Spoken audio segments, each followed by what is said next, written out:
Jedediah Jed Calloway had spent 12 years alone on his ranch at the edge of the Wyoming frontier.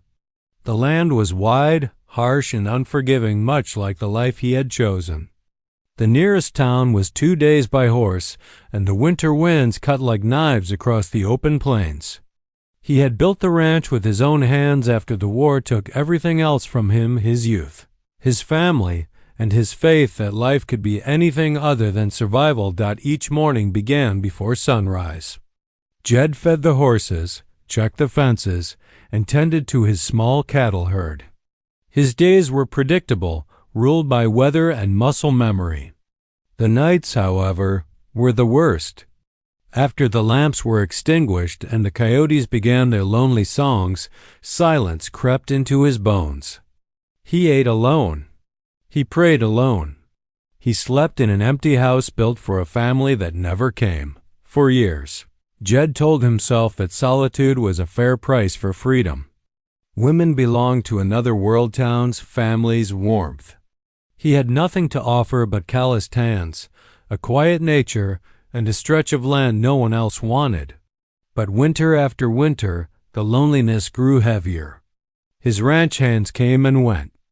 Even the toughest of them eventually left to marry, settle, or chase gold elsewhere. Jed always stayed behind.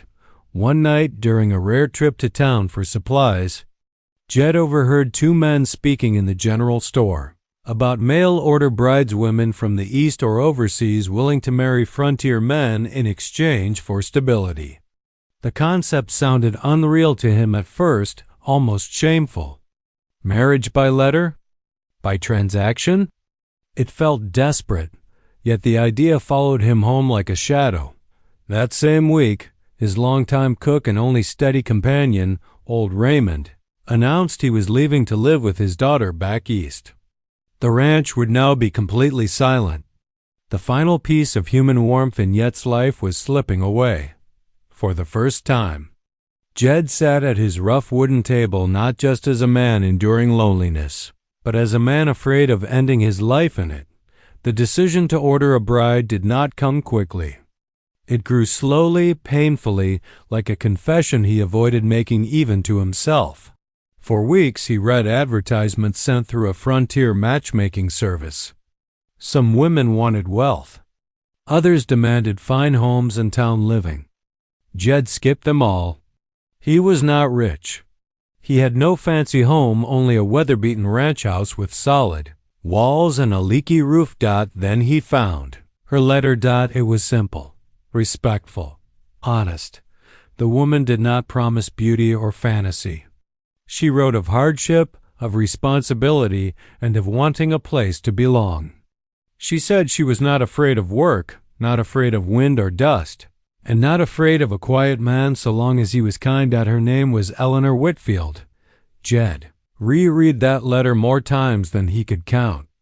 There was no flirtation in it, only steadiness. It felt real. And that, more than anything, frightened him. He wrote back once, then twice. Their letters were never romantic, but they were sincere. They spoke of daily routine, weather, faith, and expectations. She asked about the land. He told her the truth about the cold winters, the long days, and the isolation. He did not sugarcoat anything. He expected her to withdraw. She did not. After 3 months of letters, the final decision came quietly.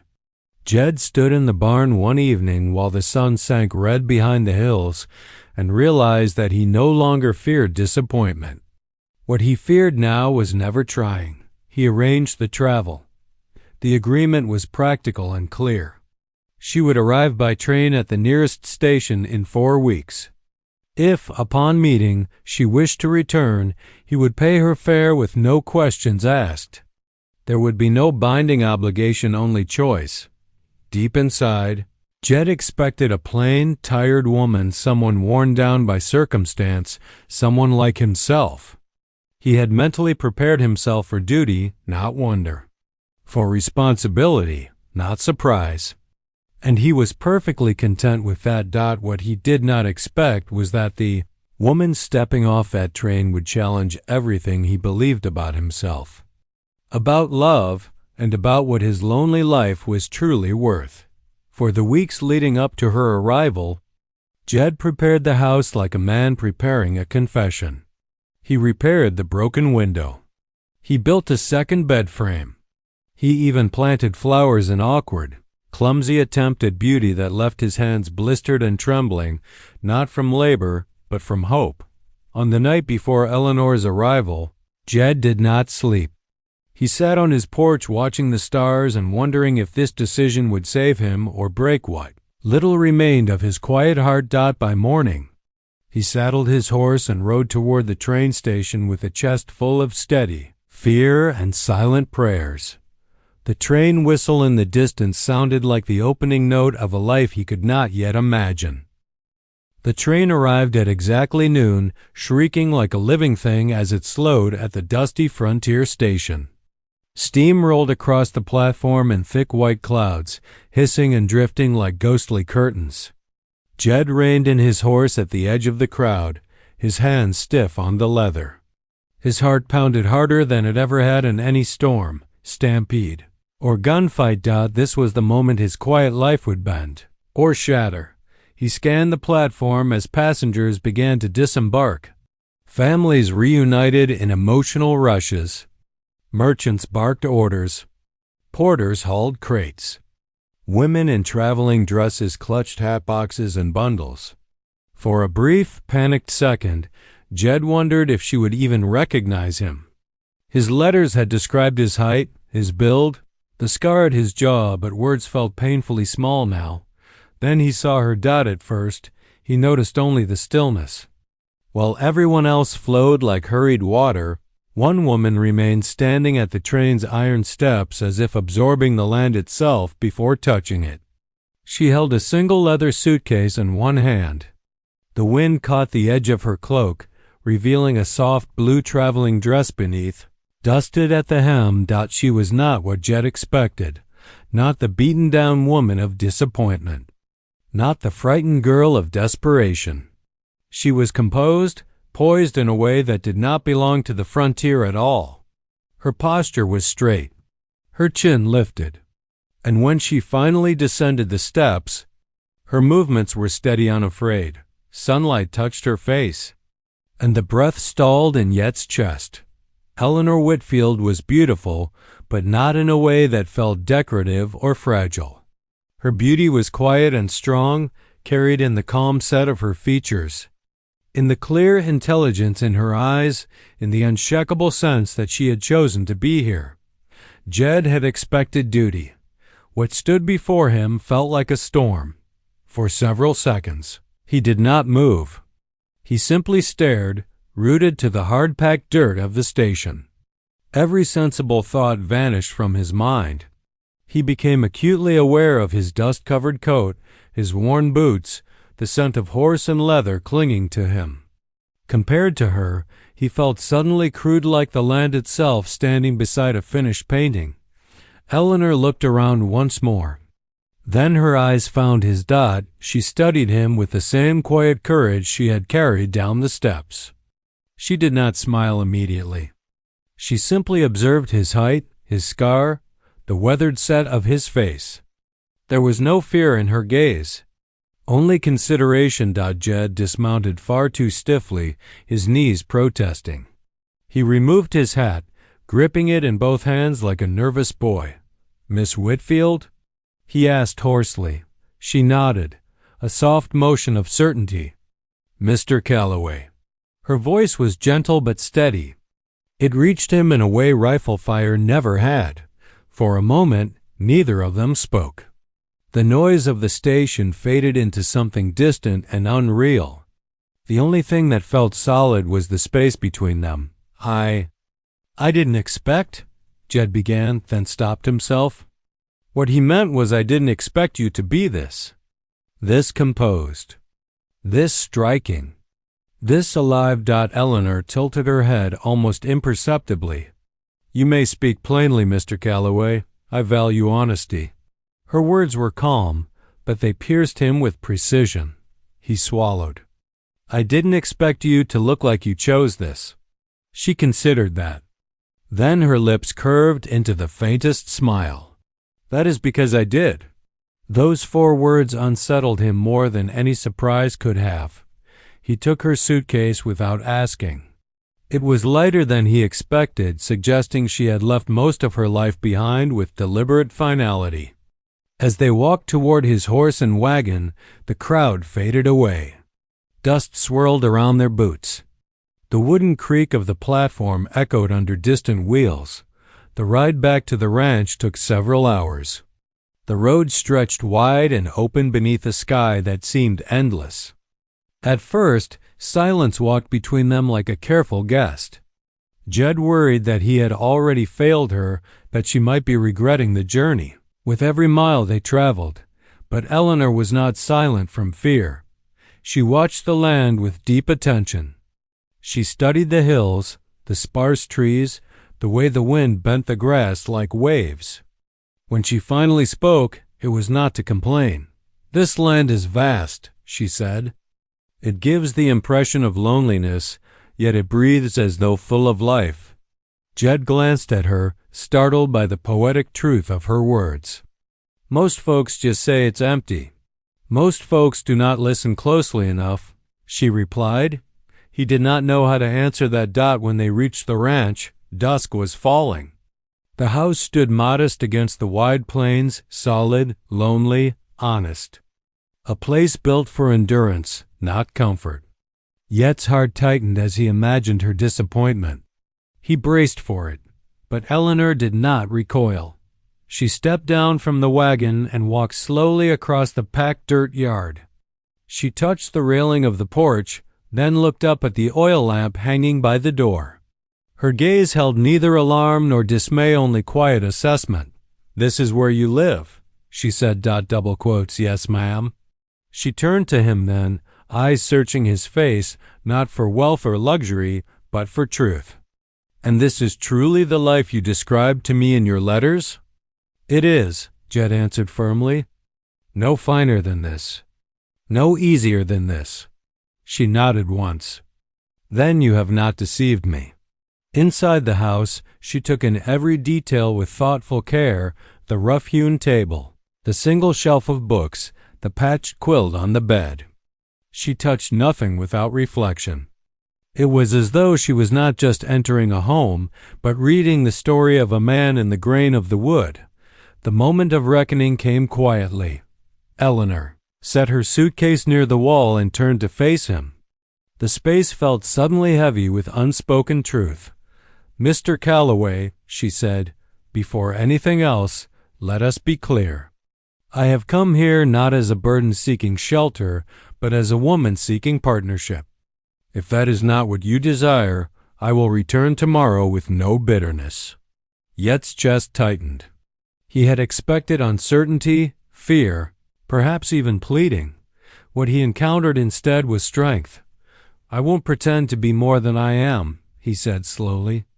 "I won't promise easy days or gentle winters. But if you stay, you'll never be alone on this land again. That I swear." For a long moment, Eleanor studied him. Then she reached into her pocket and withdrew the folded travel papers she had kept since the journey began. She placed them on the table between them. "I will not need these," she said. And with that simple act, the nature of their arrangement shifted from transaction to intention. Yet despite her calm certainty, despite her courage, Yet's heart remained unsettled. Because while she had arrived exactly as she claimed, honest, capable, unafraid, she was more than he had ever prepared himself to receive. That night, as Eleanor slept in the spare room, Jed sat awake at the table, staring at the papers she had left behind.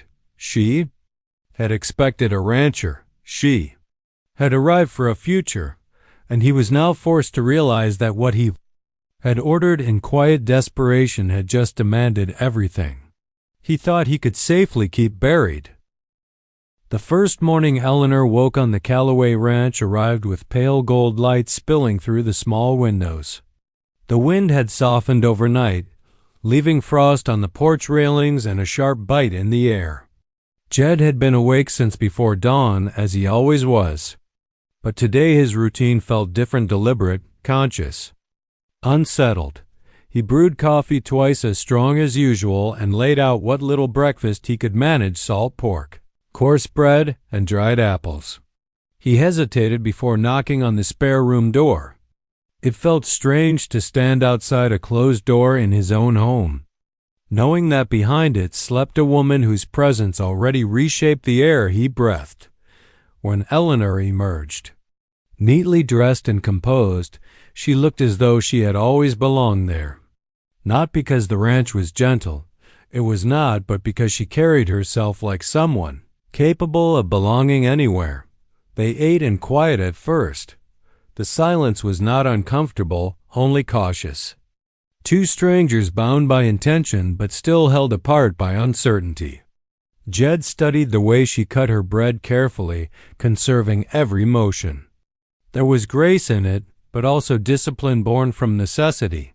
That alone told him she had known scarcity not in passing, but in permanence. After breakfast, Jed showed her the ranch.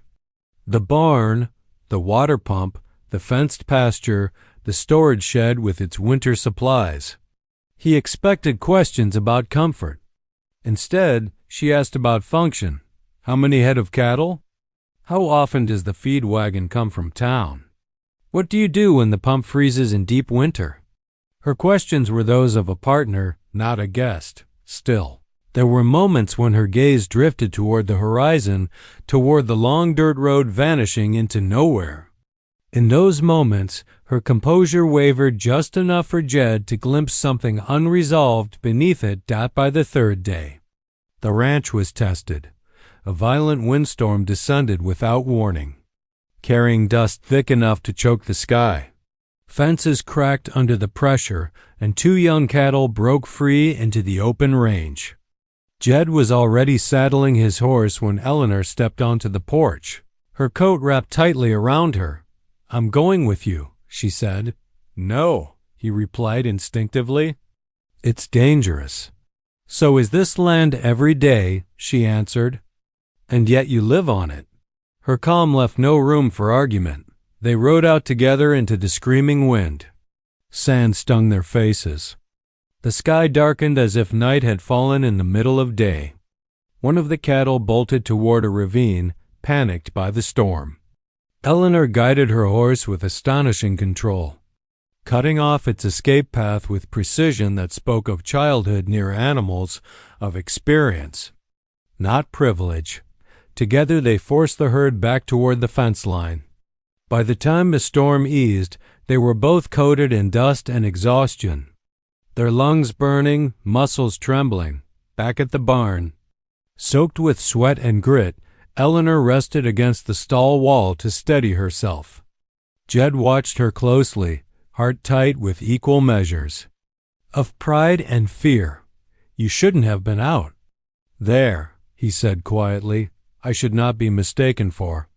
"Fragile," she answered just as quietly. For the first time since her arrival, his silence did not come from distance, but from respect. That evening, as the wind died and the land returned to its quiet breathing, Eleanor finally spoke of the past she had kept sealed behind her steady eyes. They sat at the small table, lamplight casting long shadows across the walls. Outside, the cattle shifted in their pens, and the night insects sang their lonely songs. "I was engaged once," she said suddenly. Jed did not respond at first. He did not want to press too hard, too fast. But she continued before he could speak. "He died in a factory collapse in Pittsburgh, 2 weeks before our wedding." The words landed heavy between them. She folded her hands tightly together. "After his death, his debts surfaced. Debts I did not know existed. The lender came for me because I was listed as future family. When I refused, my position at the sewing house was terminated by quiet arrangement. Opportunities vanished. Friends became careful with their welcome." Yet's jaw tightened. He had seen that cruelty in many forms. Society's efficiency in abandoning the vulnerable was not new to him. I wrote to the agency not because I dreamed of romance," she continued, staring into the lamplight. "I wrote because survival demanded action. And because I refused to be sold into dependency again." Jed finally spoke. "You could have chosen a wealthier man." "A town, yes," she said. "But I chose a man who wrote with honesty instead of promise." Their eyes met across the table. "The truth is," she said, her voice barely above a whisper now, "I did not come here to be protected. I came here to stand." That night changed something fundamental between them. The following weeks brought more trials. A supply delivery was delayed due to heavy snow in the mountain passes. Food ran thin. The well pump froze 2 mornings in a row. A neighboring rancher attempted to take advantage of their isolation by shifting his grazing line a dozen yards deeper into Callaway land, each time. Eleanor stood beside Jed, not behind him. She kept careful count of rations. She learned the pump repairs in silence beside him in the cold. When the neighbor rode in with false friendliness, it was Eleanor who calmly produced the marked boundary survey papers and placed them in his hand without raising her voice. The man left without argument. It was in these quiet battles that Jed truly began to see her not as the woman he had ordered, not as the surprise who shocked him silent, but as an equal forged by invisible fire. Yet trust is never born without struggle. One evening, Jed received a letter. The seal bore the mark of the same agency that had arranged the marriage. The words inside chilled him more than any winter wind. Eleanor Whitfield was being sought by a creditor from the East who believed she had fled under false pretense and intended to pursue legal claim upon her. Jed read the letter twice. Then a third time. He looked across the room at Eleanor, who sat stitching a tear in one of his work shirts with careful hands. The lamplight warmed her face. She looked peaceful, and he realized that while she had shared her grief, she had not shared the danger that still followed her. That night, after supper, he set the letter on the table between them. "Is there anything more you need to tell me?" he asked quietly, her hand stilled on the cloth. Slowly, she raised her eyes. "Yes," she said, and in that single word, Judd understood that the true test of what they were beginning would not be the land, the storms, or the hunger, but whether two wounded people could stand together when the world they fled finally came knocking at the door. The riders came at dawn. Jed was in the barn when he heard the distant thunder of hooves, 3, maybe 4 horses moving fast across the hard ground. His hand went instinctively to the rifle mounted beside the stall. Trouble never announced itself politely on the frontier. It arrived with dust in its wake and danger in its shadow. By the time Eleanor stepped onto the porch, the men were already approaching. 2 wore dark coats better suited to towns than open range. The third moved like a hired hand, lean, hard-eyed, and armed.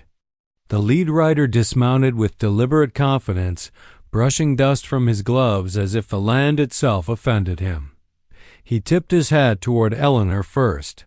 "Miss Whitfield," he said smoothly, "you have caused quite a chase." Eleanor went rigid. Jed stepped forward at once, placing himself between her and the strangers. "This here is private land," he said evenly. "If you've got business, you can say it to me." The man smiled thinly. "Then you must be Mr. Callaway. I represent Mr. Harold Pritchard of Pittsburgh. Your wife has accrued a rather substantial financial obligation under his authority." "She is not my wife," Eleanor said quietly behind Jed. "Not yet." The man's eyes glittered. "Then matters will be simpler." Jed felt the weight of the moment settle in his chest like a stone. "You'll leave now." "I'm afraid we cannot," the man replied. "Miss Whitfield is required to return east at once to answer to charges of debt evasion. If she complies peacefully, this will all proceed without complication." No one spoke for a long, taut second. Then Eleanor stepped forward, her voice steady but steeped in reality. "I told you I had nothing left. I owe your master no lawful debt. The engagement was never signed into financial bond." The man laughed lightly. "Law is flexible when money is involved." Jed understood then that these men were not here for justice. They were here for possession. He tightened his grip on the rifle. "She came here by choice. She stays here by choice. That ends today's discussion." The hired gun shifted slightly, his hand hovering near his weapon dot, and in that instant, the fragile peace of the ranch shattered. The confrontation ended, not with gunfire but with threat. "If she does not appear at the Riverbend station in 2 days' time," the agent said coolly, mounting his horse, "a warrant will follow. Then force will be justified. Think carefully, Mr. Calloway. Frontier sentiment will not shield her from the reach of industry." With that, the men turned and rode off, leaving silence and uprising dust behind them. Inside the house, the weight of what had happened pressed down like a storm waiting to break. Jed paced the floor while Eleanor stood unmoving by the table. "They won't stop," he said. "Men like that never do." "I know," she replied. "You should have told me the truth from the start." "I told you the truth," she said, "only not the full danger of it." He stopped pacing. "Why?" "Because I feared this," she answered. "And I feared that if you knew, you would not let me stay." The words struck him harder than the writer's threat. That night they laid the risks bare. If Eleanor went with them, she would face false charges, legal entrapment, and likely years of bondage disguised as repayment. If she stayed, Jed would become her shield and a target. "This is not what you signed for," she said quietly. "You owe me nothing." Jed looked at her with a gravity that silenced the room. "I signed for partnership. That doesn't vanish when danger shows its face." Yet the choice before him was stark. Protecting her could cost him the ranch, his freedom, even his life, for the first time. Eleanor's composure cracked. "I will not be the reason. Your life is destroyed," she whispered, "and I will not be the man who sends a woman away to be broken just so I can sleep easy," he replied.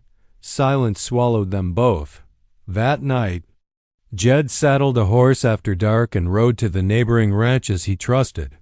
Old debts were called in. Promises were tested. By dawn, 3 men had agreed to stand with him, men who respected the boundary of loyalty more than the comfort of neutrality. The following day, a sheriff from town arrived with a folded warrant. It was thinly justified, riddled with legal shadows, but it carried enough authority to threaten everything. "I don't like this any more than you do," the sheriff muttered to Jed, "but money talks loud back east." Jed signed nothing. That evening, Eleanor packed her single suitcase. Jed found her in the spare room, folding the same blue traveling dress she had worn when she arrived. "You're leaving," he said. "I must," she answered softly. "You have already risked too much." "No," he replied. "I haven't risked enough yet." He took the dress from her hands and laid it gently on the bed.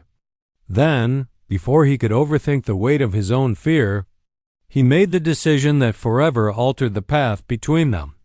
"If the law wants you," he said, "it will have to take you from me as my wife." Her breath caught. "You would marry me under threat?" she asked. "I would marry you under truth," he answered, "because my life was empty before you stepped onto that train platform, and I won't pretend otherwise now." Tears filled her eyes for the first time since he had known her. Not in weakness, but in release.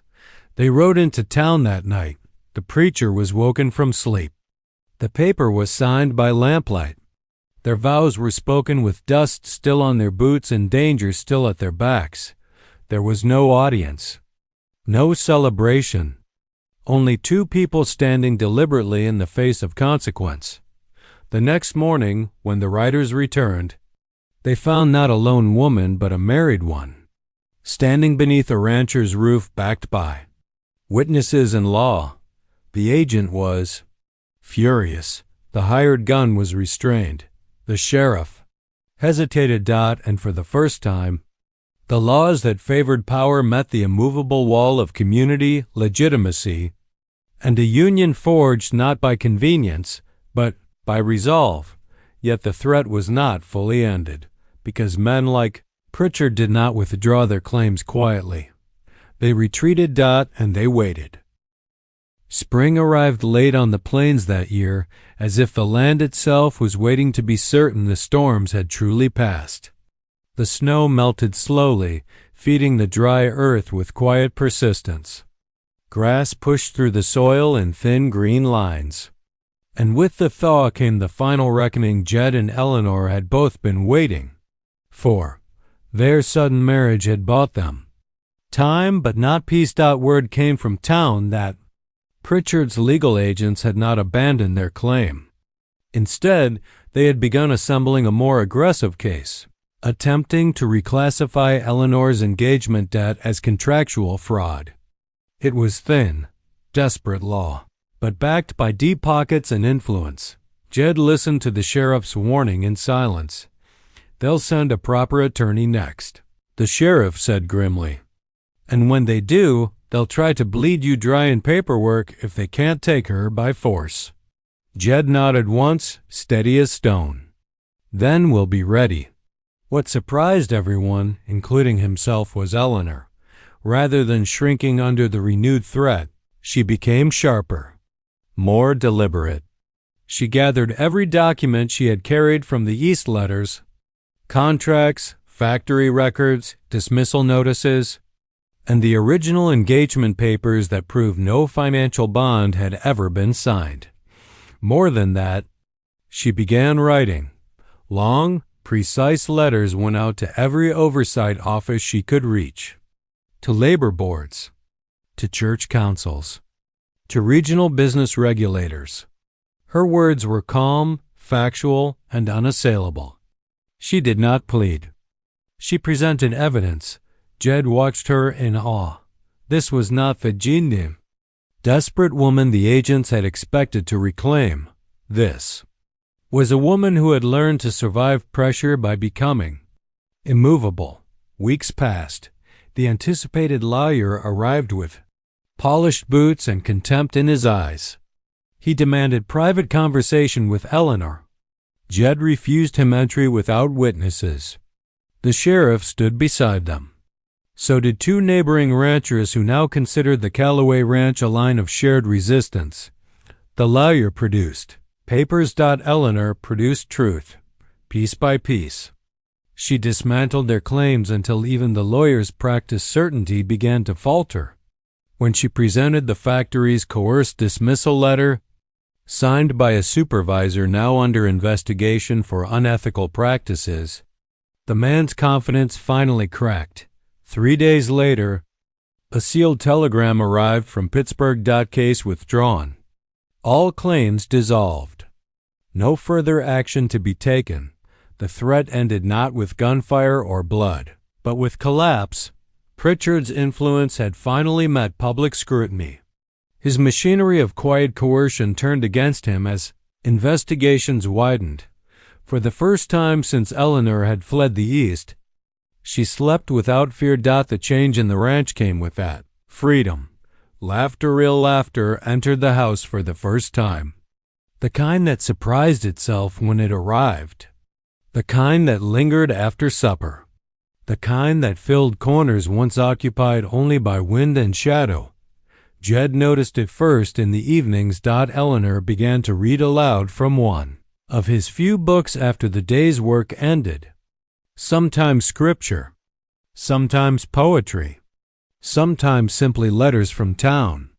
Her voice settled into the boards of the house as if it had always belonged there.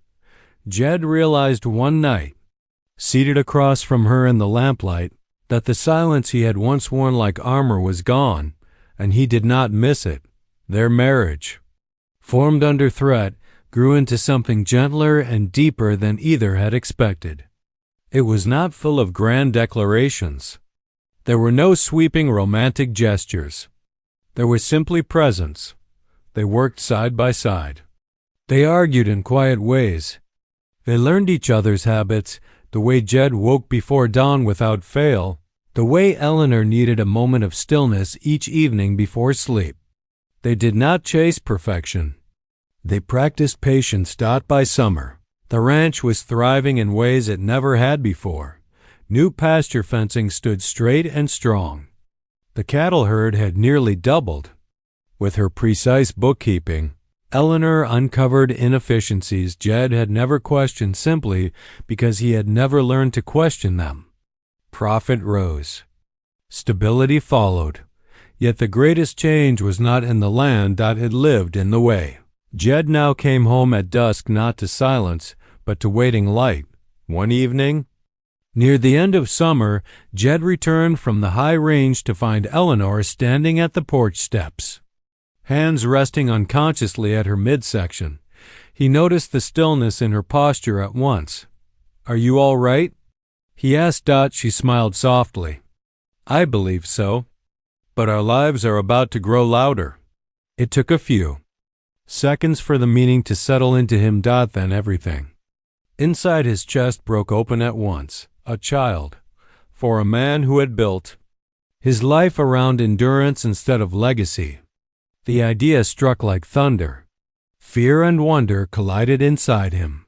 He crossed the yard in silence, took her hands in his, and rested his forehead against hers. "We'll be ready," he said. And for the first time, he truly believed it. The progression into parenthood softened them both in unexpected ways. Jed became gentler without becoming weaker. Eleanor became stronger without losing her grace. By the following spring, when the child was born, a girl with Eleanor's quiet eyes and yet steady presence, the ranch no longer felt like the edge of the world. It felt like the center of something growing. Years later, neighbors would speak of the Callaway Ranch as a rare place, a place where a man once known only for his silence found his voice, a place where a woman once hunted by debt and threat built a future on her own chosen ground. And sometimes, when the wind passed gently over the tall grass at dusk, Jed would sit on the porch with Eleanor beside him, their daughter between them, and remember the woman who had stepped off the train all those years ago and left him speechless. Back then, he had expected a transaction. What he received was a life.